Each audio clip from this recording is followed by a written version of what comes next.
Buenas noches, profesor y compañeros. Mi nombre es Sandra Paola Niño Llanos del grupo 5 SISBA de la Universidad del Quindío. A continuación voy a hablarles sobre la norma ISAR. Esta norma hizo su segunda edición durante el siglo XV. Lo realizó el Congreso Internacional de Archivos que se realizó pues en Viena durante los días 23 y 26 de agosto del 2004. Donde fue representada al público su segunda edición que como norma ISAR, donde significa que esta norma es una norma internacional sobre los registros de autoridad de archivos relativos a instituciones, personas y familias. Se produjeron ediciones pues electrónicas en inglés, francés, español, italiano y portugués. Además de estas ediciones impresas en inglés y francés del Consejo Internacional de Archivos y en español pues del Ministerio de Cultura de España. En portugués, el Archivo Nacional de Brasil debería publicarla pues con algunos ejemplos brasileños como son pues se publicó en el 2005. El texto final pues es el resultado de un largo proceso que se desarrolló por el Comité de Normas de Descripción del Consejo Internacional de Archivos, CIA, que se caracterizó por el uso de una metodología de revisión con mayores posibilidades de participación de una comunidad que es profesional a nivel internacional pues en estos procesos y con cambios más profundos respecto al documento de origen que se había realizado. En realidad, pues si comparamos la revisión de la norma ISAR y la norma ISAR, se notará que la última posibilita una mayor participación del público. En los dos casos el proceso empezó con una llamada a sugerencias y críticas a las primeras ediciones. Pues después de toda esta etapa, las diferentes apariciones de esta norma en relación a la ISAC, el trabajo de analizar las sugerencias y las críticas se restringió a los miembros de la CIA, de tal manera que el resultado del trabajo solo tornó público cuando la publicación y la divulgación de la segunda edición fue en el siglo XV con el Congreso Internacional de Archivos en Sevilla, que esto sucedió en España en el 2000, mientras que en el caso de la ISAR una primera versión fue sometida a consulta pública pues después del segundo seminario de archivos de tradición ibérica en Río de Janeiro, pues que se encuentra allí, y además de esto se realizó en noviembre del 2002. A partir de eso comenzó un segundo periodo para sugerencias y críticas que de manera se tuviera un texto final, solo fue elaborado en la reunión del CIA y se realizó en Austria. Además de eso, pues en la elaboración del texto se tomaron en cuenta los comentarios que llegaron a partir de una segunda consulta pues del público, ¿sí? Las diferencias en los procesos de revisión son sintomáticas y ya sea en lo que se refiere a más invitaciones a la participación pública, como sea por los cambios más profundos que fueron realizados en el texto original. A pesar de ello, pues es interesante observar que aunque la ISAR haya tenido 2 ocasiones para realizar sugerencias y comentarios, el número de críticas fue enviada muy pequeño, ¿sí? Solo 18 propuestas en agosto del 2001 y 28 propuestas encaminadas por 18 países en octubre del 2003. Sin embargo, durante la revisión de la ISAC fueron solicitadas en un solo periodo 33 propuestas encaminadas pues por 25 países. Además, en la revisión de la ISAR, muchas de las sugerencias enviadas vinieron de personas en cambio por diferentes países. De otra, pues se encontraron por otra ocasión la revisión de las ISAC en la CIA, además que estimuló y solicitó los comentarios eh, para que vinieran de otros países, y así reflejando la discusión de los profesionales y pues sus posiciones como grupos nacionales. El análisis de estas cuestiones pueden ayudarnos a establecer caminos para emprender la norma ISAC en su segunda edición. Entonces, los problemas que se presentaron son pues los siguientes. Dentro de ellos encontramos porque la CIA decidió ampliar las posibilidades de participación de las profesionales en la discusión de la norma, y así otras preguntas se adicionaron a esto. Pues con certeza se puede decir que varios factores pueden ser considerados para explicar estas cuestiones, pero que con varios grados de pertinencia. También encontramos que los registros de autoridad y que la relación tienen con los archivos y los archiveros, ¿sí? La primera pues pregunta que normalmente se hace es: ¿qué es un registro de autoridad de archivos? Entonces, pues aunque sea extraño para muchos de los profesionales de archivo, el concepto de autoridad viene del área de bibliotecología y constituye la entrada autorizada de un nombre o un asunto en un catálogo. Además de eso, encontramos que en los establecimientos de autoridad en el área de bibliotecas y en otras áreas de profesionales, como de los museos, por ejemplo, siempre buscó garantizar la calidad en la obtención de la información deseada. Pues además de eso, así se pensó en las bibliotecas, en los cuales los catálogos de temas o de autores contienen casi siempre toda la colección. El establecimiento de autoridades es un mecanismo fundamental para garantizar pues las más grandes eficiencias posibles en una investigación. Sin embargo, el establecimiento de autoridades de temas, por ejemplo, sería necesario hacer la pesquisa pues por todos los términos susceptibles que se utilizaron para la representación en un cierto tema o evento, ¿sí? La opción en el área de los archivos de la idea de la autoridad es reciente. Pues también una de las razones que se puede invocar para este retraso es que tradicionalmente en los archivos los instrumentos de distribución siempre fueron elaborados con una reducción magnífica, pues en general por un fondo. Así la preocupación por la coherencia en el uso de un nombre o de una categoría también se restringió normalmente al fondo. En este sentido, pues será la entrada de los ordenadores en los archivos que pues permitan la construcción de base de datos. Esa importancia es obvia cuando se recuerda que la archivística está basada en los principios de procedencia, según el cual se construye el archivo producido por una institución, persona o familia. No debe mezclarse con el de otras entidades productoras. De esto se deriva la necesidad pues de conocer bien al productor, su nombre, que podrá haber cambiado a lo largo del tiempo o tener variantes, pues bien como sus funciones, su periodo de existencia y entre otras cosas, ¿sí?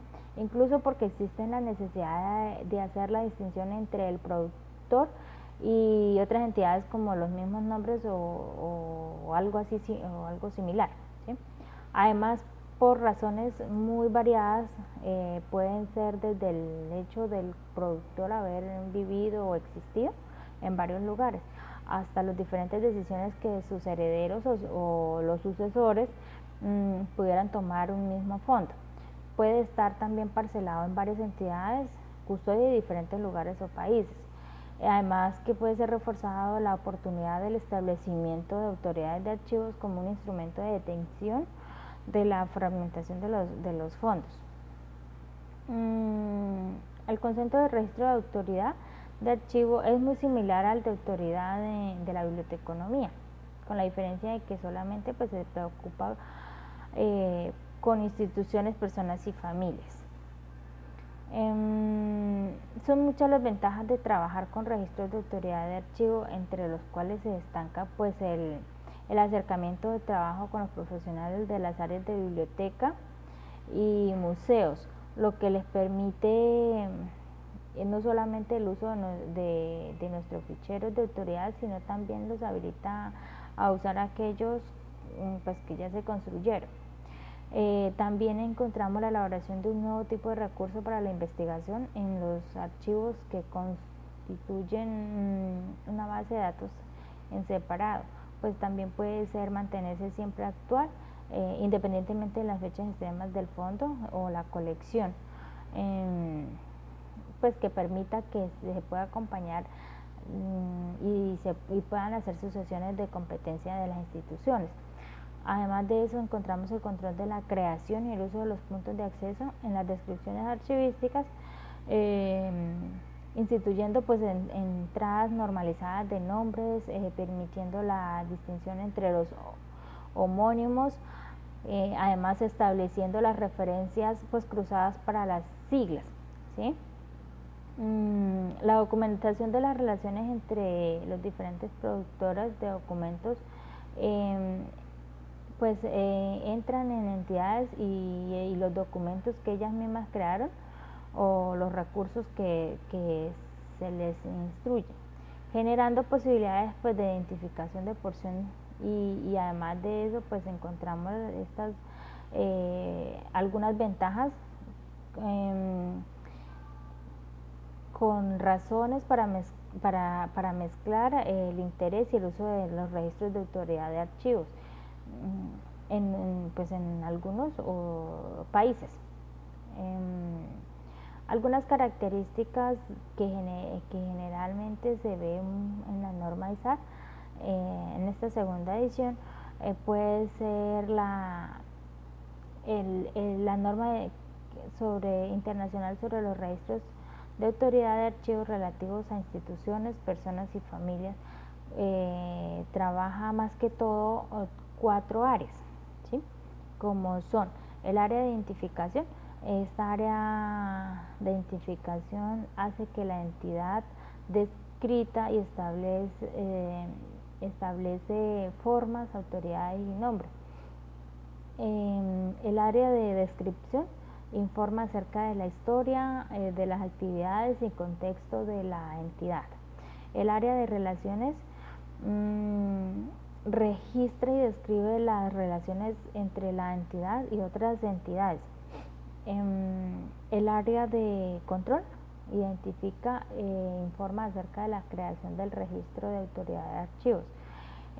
Estas áreas subdividieron en 27 elementos de registro o de descripción, de los cuales solo 4 son obligatorios, pues que más son utilizados, que es la tipo de entidad, formas, autorizaciones del nombre, fechas de existencia y la cuarta sería el identificador del registro de autoridad.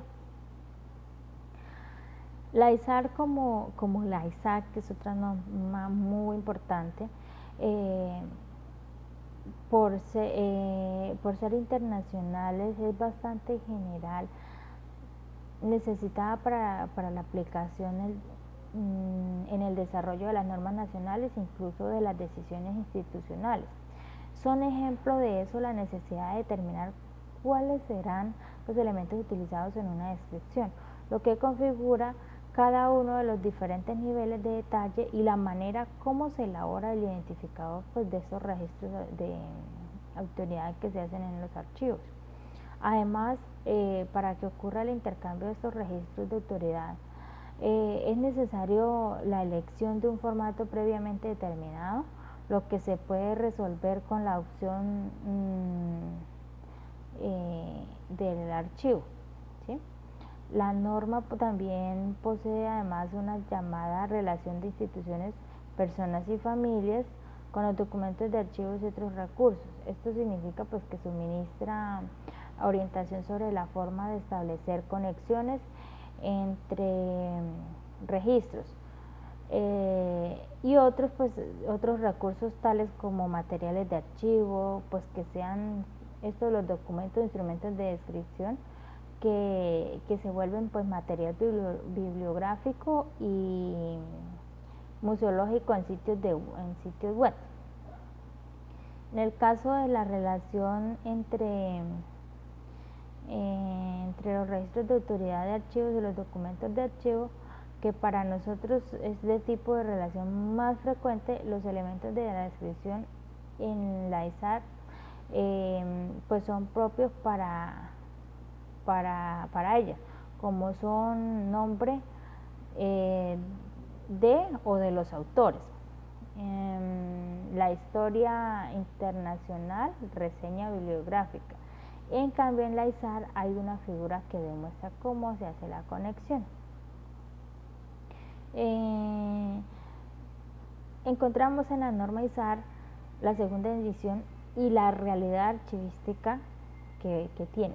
Las primeras tareas que se imponen son la traducción, la publicación y la divulgación de esta norma. Con la realización de los cursos y talleres que se han ido implementando, en el 2005 la versión nueva ya se está siendo distribuida. Bueno, pues ahí también encontramos que la ISAR también es exigida en el desarrollo y establecimiento de normas nacionales. Pues de esta manera la Cámara Técnica de Normalización de la Descripción Archivística del Consejo Nacional de los Archivos deberá preocuparse con eso a corto y largo plazo. Sin embargo, pues la actual existencia de reglas nacionales no impide, sino que pues estimula el uso de la norma, ya que para un mayor éxito en la creación de normas nacionales es necesaria la existencia de experiencias que indiquen cambios de decisión. Ya para finalizar, voy a nombrar nuevamente las 4 áreas de identificación, pero ya un poquito más complejo, como es el área, entre las 4 áreas está la identificación, que es de tipo donde tiene la identidad, formas, autorizaciones del nombre, formas paralelas del nombre, formas normalizadas del nombre según otras reglas, otras formas del nombre y la identificación para las instituciones. Dentro de ellas pues se utiliza el tipo de identidad y las formas autorizadas. En la segunda área encontramos la descripción, fechas de existencia, historia, lugar, estatuto jurídico, funciones, atribuciones, estructuras, contexto general. También se encuentra en la tercera área el área de relaciones, nombre pues de identificadores de instituciones, naturaleza de la relación, descripción de la relación y fechas de la relación. Y en la última área está el área de control, donde se hace identificador del registro de autoridad. Entre ellos tenemos el identificador de la institución, reglas y convenciones, estado de elaboración, nivel de detalle, las fechas de creación, la revisión o eliminación, lenguaje, estructura, fuentes y las notas de mantenimiento. Esas son las 27 adiciones que tienen estas reglas, ¿sí? Espero que pues sea de su agrado este video. Muchas gracias.